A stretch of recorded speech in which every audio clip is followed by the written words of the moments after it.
Alright guys, good morning to whoever of you who has just woken up. It's close to 9 a.m.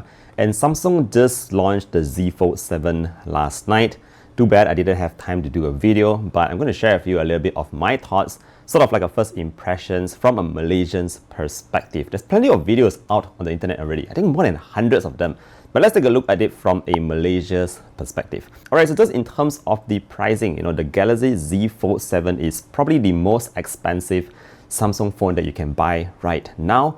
The starting price is upwards of 7,000 ringgit and it goes all the way up to 9,899 if I heard that correctly. I mean, that's almost 10,000 ringgit for a phone. But what are the real meaningful changes that you can expect from the Z Fold7? Well, let me share a little bit about that because I've been using the phone for a bit and I've got a couple of things to talk about. Now, first things first, obviously we got to get the elephant out of the way. The price is so high for a couple of reasons, and it might not be meant or targeted for every user. Obviously, Samsung is going for a more premium approach. This is going to be targeted at a very small group of people who can actually afford this kind of device. And if you so happen to be so fortunate to fall in that category, let's check out a bit more about this device.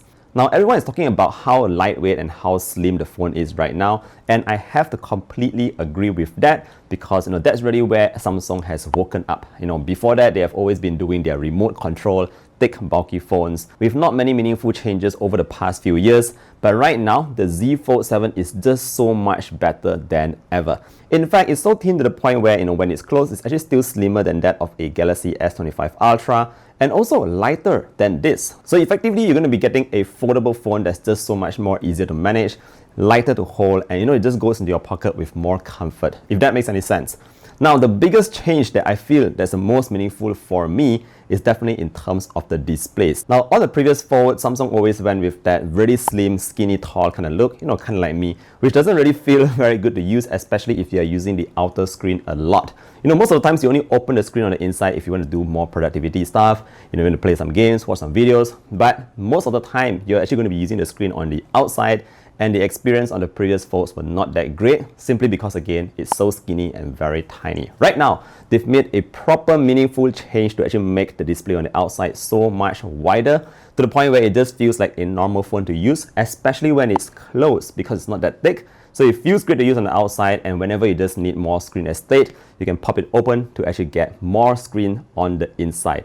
So obviously, because the outer screen is wider, naturally the inner screen is also slightly wider, giving you a bit more space to play with whenever you're doing your productivity stuff. Alright, so that's just in terms of the display. Another thing I really like here is in terms of the cameras, because it's not to say that the previous Fold had bad cameras, but right now they actually brought a proper flagship camera to the main sensor, which is the same one as the S25 Ultra, the 200 megapixel main unit. The telephoto and the ultra wide is still the same. Actually, it's quite low resolution. Like, it's 10 megapixels for the telephoto, 12 megapixels for the ultra wide. These days, these are actually not numbers that will impress you, 10 and 12 megapixels. But yeah, I actually took the camera out for a quick spin downstairs earlier on, and you could see that the main sensor actually did a fantastic job. I think Samsung, just like their previous phones, they have always been great with cameras, and this time around you're going to get the same flagship kind of camera experience on the Fold. Another thing that I noticed is that there's also some new filters that's in this One UI 8. Maybe I missed it in my previous versions, but you can also have those Fuji light filters directly from the camera, and I love that a lot. So I only took a couple of shots naturally because I just got a phone, but I'll be testing it out more. So far, the camera has been on a positive side of things.